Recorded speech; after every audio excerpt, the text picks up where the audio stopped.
warahmatullahi wabarakatuh.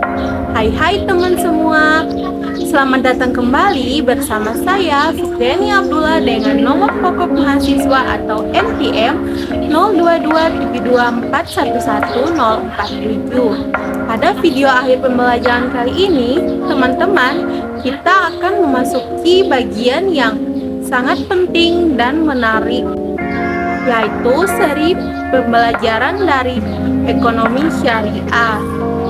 Di sini saya akan membahas rangkuman dari 7 bagian pada video sebelumnya yang telah saya bahas, mulai dari keuangan dan perbankan syariah. Semuanya akan kita ulas kembali dalam video kali ini. Nah, dengan rangkuman ini diharapkan teman-teman dapat mengingat dan memahami konsep penting yang telah dipelajari. Pada akhirnya, keuangan dan perbankan syariah menawarkan bukan hanya keuntungan materi, tetapi juga manfaat moral dan sosial. Sistem ini mengajak setiap pelaku ekonomi untuk bertransaksi secara adil, jujur, dan bertanggung jawab, sehingga mampu menciptakan kesejahteraan yang menyeluruh dan berkah bagi masyarakat. Nah, dapat ditarik kesimpulan bahwa keuangan dan perbankan syariah adalah sistem ekonomi yang berlandaskan ajaran Islam, menolak riba, gharar, dan maisir, serta mengedepankan prinsip keadilan, transparansi, dan kesejahteraan sosial melalui mekanisme bagi hasil jual beli dan sewa. Selanjutnya kita masuk pada pembahasan kedua, yaitu praktik perbankan syariah di Indonesia, tantangan dan peluang.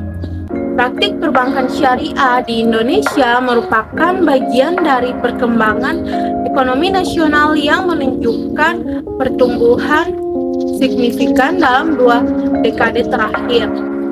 Setelah berdirinya Bank Muamalat Indonesia pada tahun 1992 sebagai bank syariah pertama, kesadaran masyarakat terhadap kebutuhan sistem keuangan berbasis nilai-nilai Islam semakin meningkat. Perbankan syariah kemudian berkembang dari sekedar alternatif menjadi komponen penting dalam sistem keuangan nasional, yaitu ditandai dengan hadirnya unit-unit usaha syariah di hampir seluruh bank konvensional besar serta penggabungan 3 bank syariah BUMN menjadi Bank Syariah Indonesia pada tahun 2021. Namun, perkembangan perbankan syariah masih dihadapkan pada sejumlah tantangan yang cukup kompleks. Salah satunya adalah aspek regulasi dan harmonisasi kebijakan.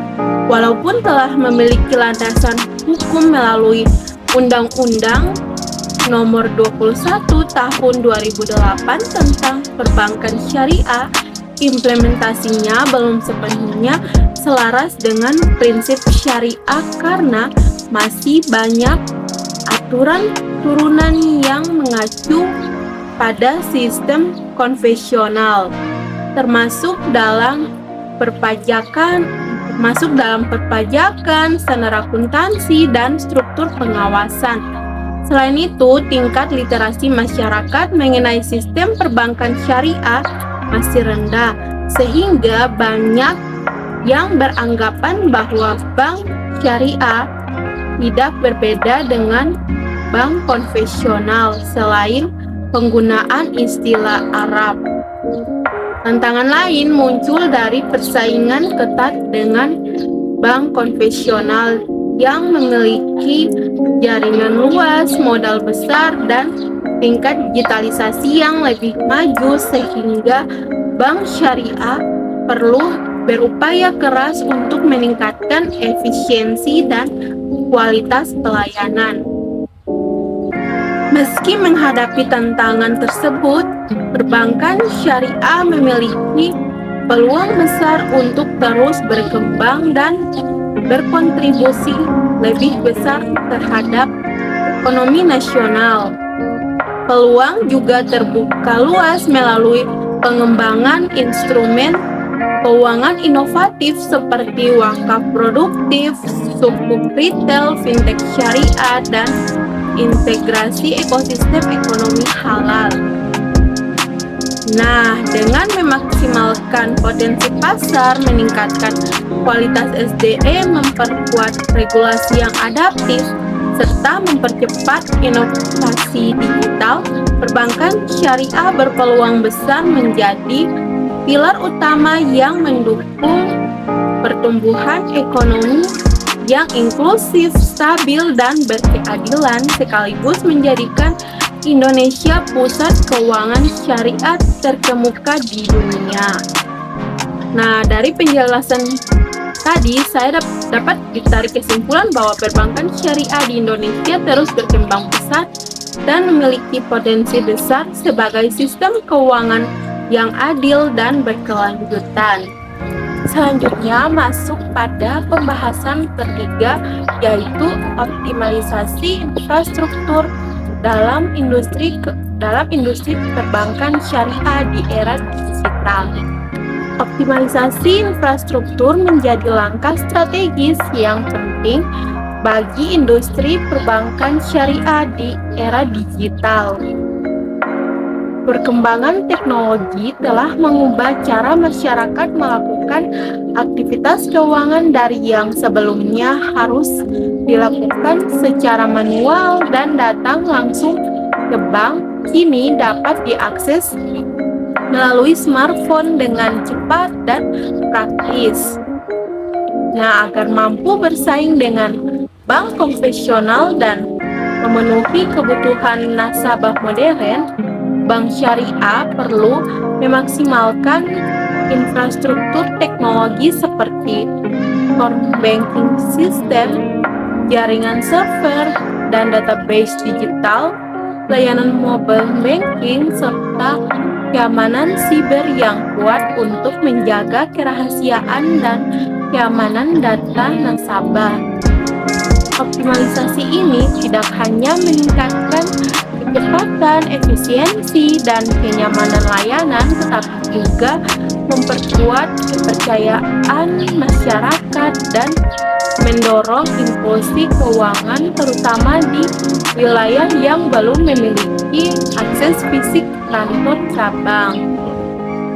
Meskipun membutuhkan investasi besar, peningkatan SDM, dan penyesuaian regulasi, infrastruktur digital merupakan fondasi utama bagi perbankan syariah untuk tumbuh berdaya saing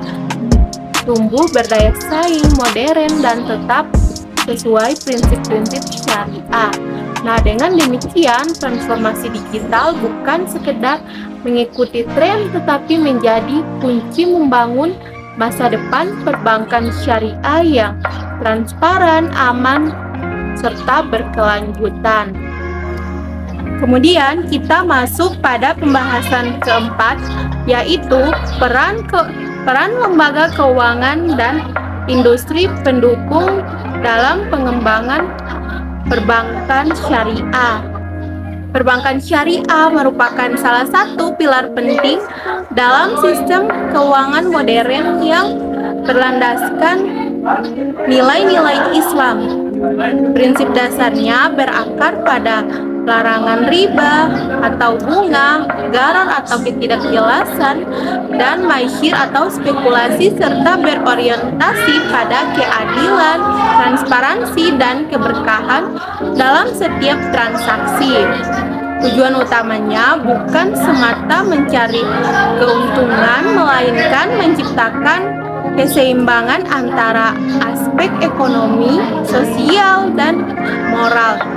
Dalam konteks ini, lembaga dan industri pendukung memiliki peran yang sangat signifikan dalam memastikan sistem keuangan syariah dapat berjalan dengan sehat, berkelanjutan, dan relevan dengan kebutuhan zaman. Namun, perkembangan perbankan syariah tidak hanya bergantung pada aspek struktural dan regulatif saja. Edukasi dan pelatihan juga menjadi komponen krusial yang tidak kalah penting. Masyarakat perlu dibekali pemahaman yang benar mengenai konsep dasar, mekanisme, serta keunggulan dari sistem keuangan syariah. Lembaga pendidikan, baik formal maupun non-formal, memiliki tanggung jawab besar dalam mencetak generasi yang tidak hanya memahami prinsip syariah secara teoritis, tetapi juga mampu mengimplementasikannya dalam praktik profesional. Nah, dengan demikian, literasi keuangan syariah masyarakat diharapkan semakin sadar dan tertarik untuk berpartisipasi dalam ekosistem ekonomi Islam. Di sisi lain, kemajuan teknologi menjadi peluang besar yang mampu mendorong transformasi industri keuangan syariah ke arah yang lebih modern dan efisien.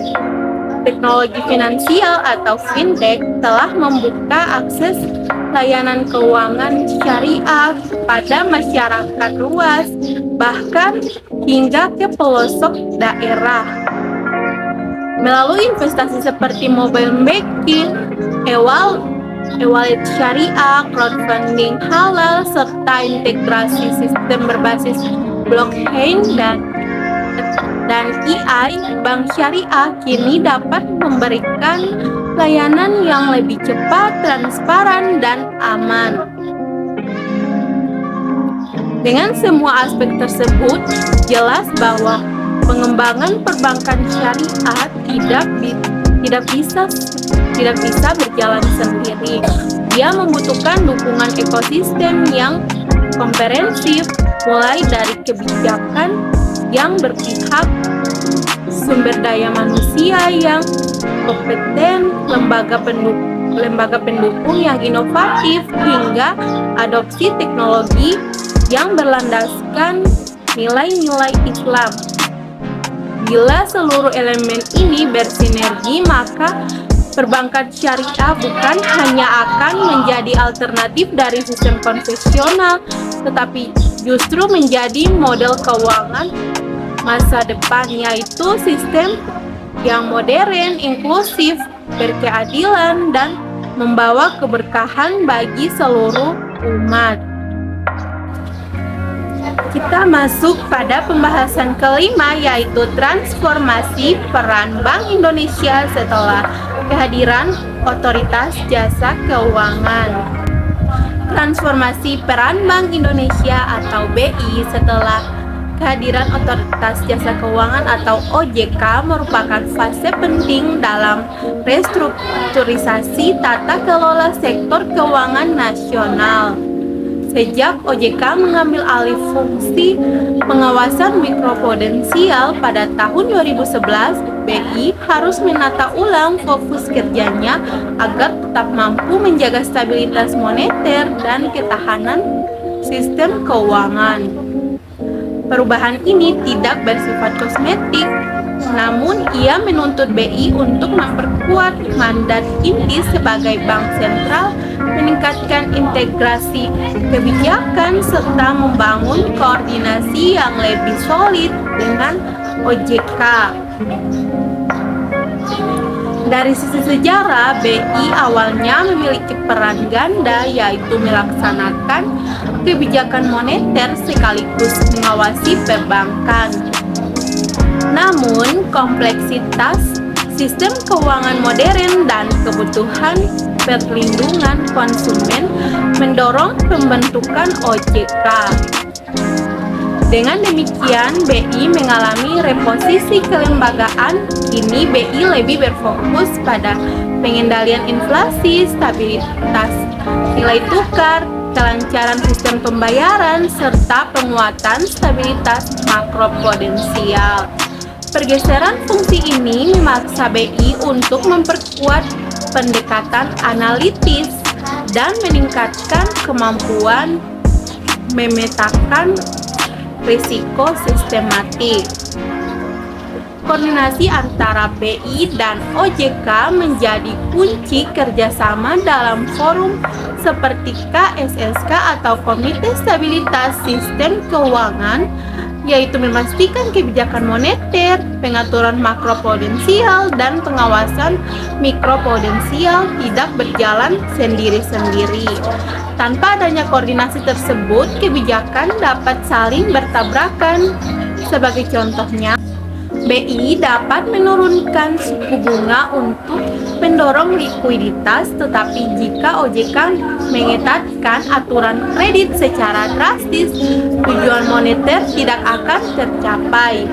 Disinilah urgensi harmonisasi kebijakan. Dampaknya terhadap sektor perbankan cukup jelas. Sejak OJK beroperasi, transparansi, kepatuhan, dan kualitas tata kelola bank meningkat karena standar pengawasan mikroprudensial menjadi lebih detail dan konsisten. Sementara itu, BI mendorong stabilitas makro melalui instrumen suku bunga acuan, giro wajib minimum, dan pengelolaan likuiditas. Kombinasi keduanya menghasilkan sektor perbankan yang lebih disiplin sekaligus stabil. Namun, BI dan OJK menghadapi tantangan baru. Perkembangan teknologi finansial, ancaman risiko sistemik lintas sektor, volatilitas global, serta meningkatnya digitalisasi sistem pembayaran menuntut inovasi kebijakan. BI merespon melalui kebijakan moneter yang lebih adaptif, integrasi sistem pembayaran digital, dan penguatan kerangka makroprudensial. Setelah itu, BI aktif meningkatkan literasi keuangan masyarakat agar inklusi keuangan tidak hanya meningkat secara kuantitas tetapi juga kualitas. Selanjutnya masuk pada pembahasan ke-6, yaitu inisiatif Bank Indonesia untuk mendorong pertumbuhan perbankan syariah di Indonesia. Perbankan syariah merupakan fondasi utama dalam arsitektur ekonomi Islam modern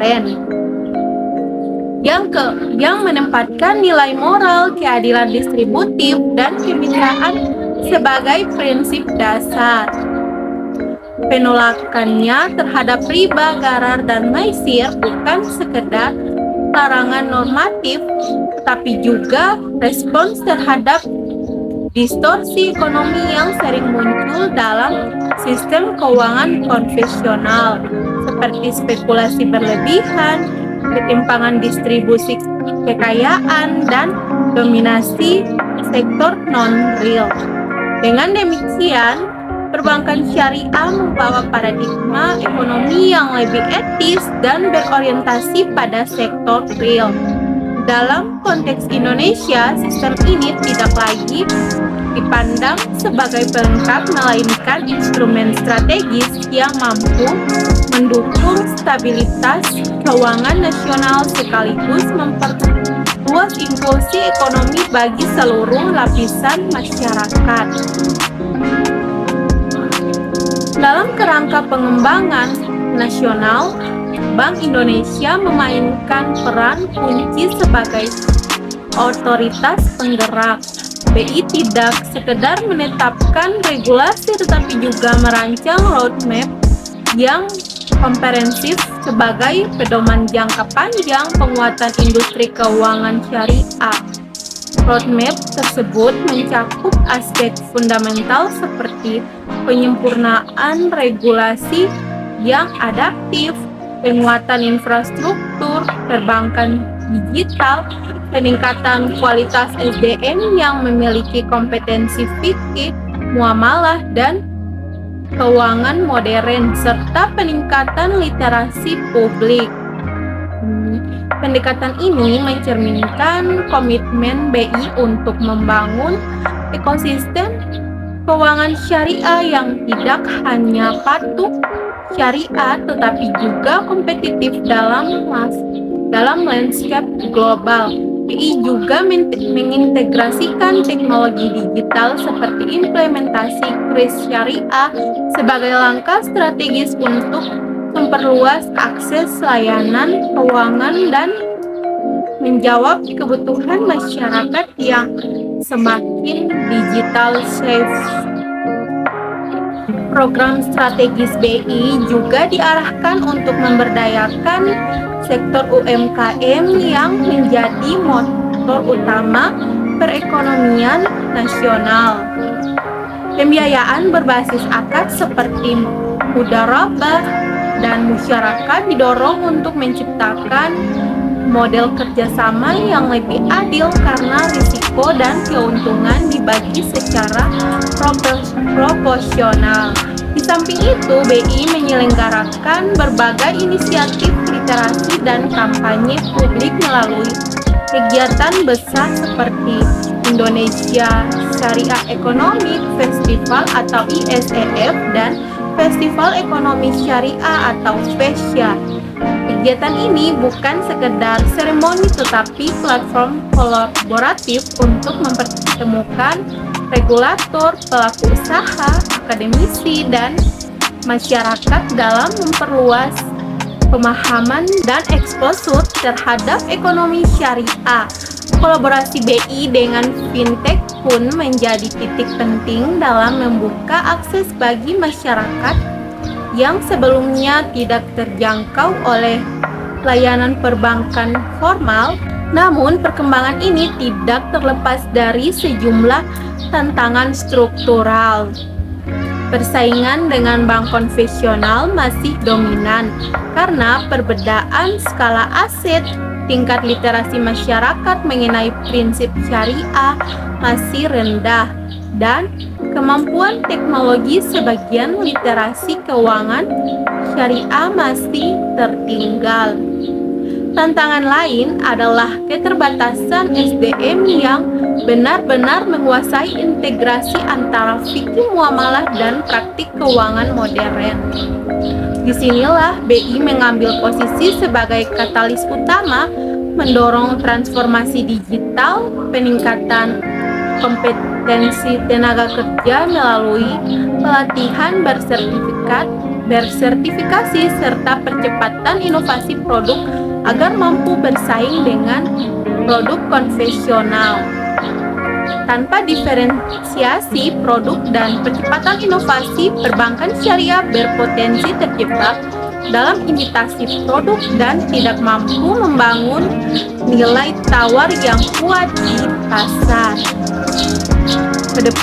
Kedepannya pengembangan perbankan syariah memerlukan sinergi yang lebih erat antara pemerintah, lembaga keuangan, akademisi, industri halal, serta masyarakat Indonesia memiliki peluang besar untuk menjadi pusat keuangan syariah global. Namun, peluang tersebut tidak akan terwujud tanpa komitmen terhadap inovasi, kolaborasi lintas sektoral, dan transformasi kebijakan yang berkelanjutan. Dengan fondasi regulasi yang kuat, pemanfaatan teknologi digital, dan peningkatan kualitas SDM, sistem keuangan syariah tidak hanya akan menopang stabilitas ekonomi, tetapi juga mewujudkan keadilan ekonomi yang menjadi tujuan utama dari prinsip-prinsip syariah. Peran BI sebagai motor penggerak tetap krusial, tetapi keberhasilan akhir tetap bergantung pada bagaimana seluruh pemangku kepentingan menginternalisasi nilai-nilai syariah dalam praktik ekonomi nasional. Kita masuk pada pembahasan yang terakhir atau ke-7, yaitu tantangan peluang dalam keuangan dan perbankan syariah di Indonesia. Perkembangan keuangan dan perbankan syariah di Indonesia telah memasuki fase yang lebih matang, ditandai dengan konsolidasi kelembagaan, transformasi regulasi, dan meningkatnya kesadaran publik terhadap pentingnya sistem keuangan yang etis dan berbasis nilai. Evolusi panjang industri ini sejak berdirinya Bank Muamalat pada tahun 1992 sampai membentuk Bank Syariah Indonesia atau BSI pada tahun 2021 mempresisikan pembelajaran institusional dan komitmen pemerintah dalam memperkuat fondasi keuangan syariah nasional. Tidak hanya sekedar memindahkan layanan konvensional ke dalam sistem syariah, tetapi terdapat upaya serius untuk memastikan setiap aktivitas perbankan berlandaskan pada prinsip yang menghindari riba, gharar, masyir, serta memprioritaskan kemaslahatan reformasi regulasi yang dilakukan oleh Bank Indonesia dan OJK memperlihatkan bahwa negara tidak hanya menempatkan industri syariah sebagai pelengkap, tetapi sebagai instrumen strategis dalam diverifikasi sistem keuangan, stabilitas makroekonomi, serta penciptaan ekosistem keuangan yang lebih inklusif. Namun demikian, tantangan strategis tetap membayangi. Salah satu isu terbesar adalah kecepatan transformasi digital yang terus melaju, memaksa seluruh institusi keuangan termasuk bank syariah untuk beradaptasi dengan pola konsumsi masyarakat yang semakin digital. Masyarakat kini menuntut layanan keuangan yang instan, fleksibel, dan terintegrasi dengan platform digital yang mereka gunakan sehari-hari. Disinilah Bank Syariah berada pada titik krusial, yaitu kemampuan bertransformasi menentukan kelangsungan daya saingnya. Ketertinggalan dalam adopsi teknologi tidak hanya berdampak pada pelayanan, tetapi juga efisiensi operasional, mitigasi risiko, keamanan data, dan kualitas pengawasan internal. Revolusi fintech yang menghadirkan layanan keuangan berbasis platform menambah tekanan kompetitif sebab banyak fintech menawarkan layanan yang jauh lebih cepat, murah, dan mudah diakses dibandingkan bank konvensional maupun syariah. Jika bank syariah tidak mengimbangi kecepatan inovasi fintech, industri ini berpotensi kehilangan relevansi di mata generasi muda yang sangat digital natif. Literasi keuangan syariah yang masih rendah juga menjadi hambatan fundamental. Meskipun minat masyarakat terhadap keuangan syariah meningkat karena pengaruh media, net hijrah, dan kebutuhan akan layanan keuangan yang berprinsip, pemahaman masyarakat mengenai produk, akad, mekanisme risiko, dan manfaat masih sangat terbatas. Sebagian besar konsumen hanya memahami istilah syariah secara normatif, bukan substantif. Hal ini menimbulkan ketidaksesuaian ekspektasi, persepsi keliru, bahkan keraguan ketika masyarakat tidak memahami mengapa suatu produk tidak memberikan bunga ataupun memiliki struktur biaya. Tanpa edukasi publik yang komprehensif, industri syariah hanya akan dibangun di atas antusiasme jangka pendek, bukan pemahaman yang kuat. Literasi bukan hanya sekedar sosialisasi, tetapi pendidikan berkelanjutan yang melibatkan perguruan tinggi, sektor keuangan, lembaga dakwah, dan pemerintah agar publik memahami bahwa keuangan syariah bukan sekedar label, melainkan sistem dengan prinsip, logika, dan mekanisme ekonomi yang khas. Persaingan global juga semakin mengetat ruang gerak. Negara-negara seperti Malaysia, Uni Emirat Arab, Arab Saudi, dan Bahrain telah jauh lebih maju dalam membangun ekosistem keuangan syariah, baik dari sisi kualitas, regulasi, kapasitas SDM, maupun teknologi.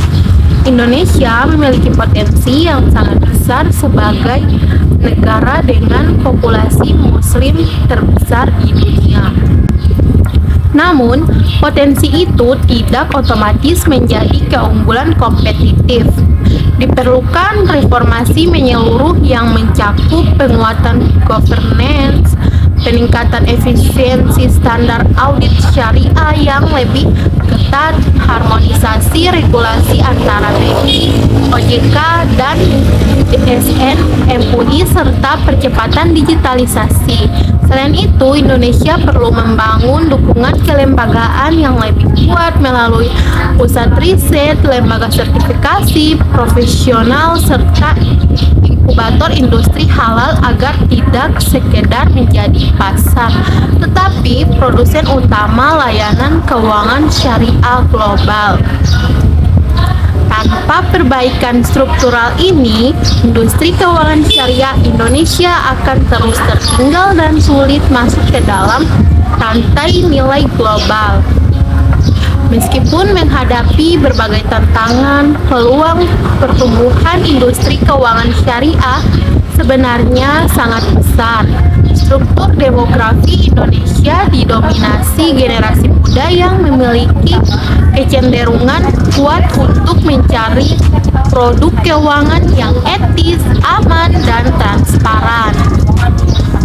Kebangkitan gaya hidup halal, berkembangnya ekosistem ekonomi halal di sektor makanan, pariwisata, fashion, hingga kosmetik menciptakan permintaan yang luas terhadap layanan keuangan syariah.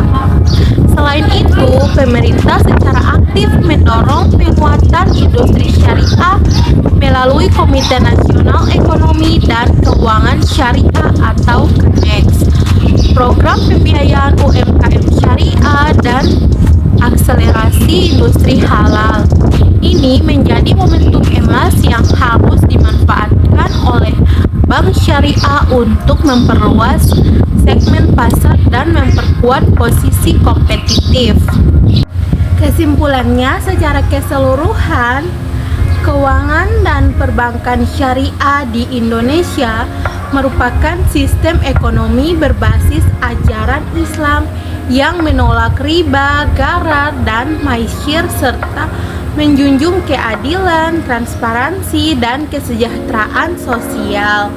Meski menghadapi tantangan literasi dan persaingan dengan bank konvensional, sektor ini harus berkembang melalui inovasi digital, penguatan SDM, dan dukungan regulasi. Dengan sinergi berbagai pihak, Indonesia berpotensi menjadi pusat keuangan syariah global yang modern, inklusif, dan berkeadilan. Tak terasa, teman-teman, kita telah sampai di akhir video pembelajaran ini. Semoga rangkuman ini bisa membantu teman-teman untuk memahami materi ekonomi syariah dengan baik. Dan jangan lupa untuk terus menonton kembali video-video sebelumnya. Silahkan like, komen, dan subscribe channel ini, teman-teman. Terima kasih telah menyaksikan dari awal hingga akhir video pembelajaran ini. Semoga bermanfaat teman-teman semua. Wassalamualaikum warahmatullahi wabarakatuh. Bye-bye teman-teman.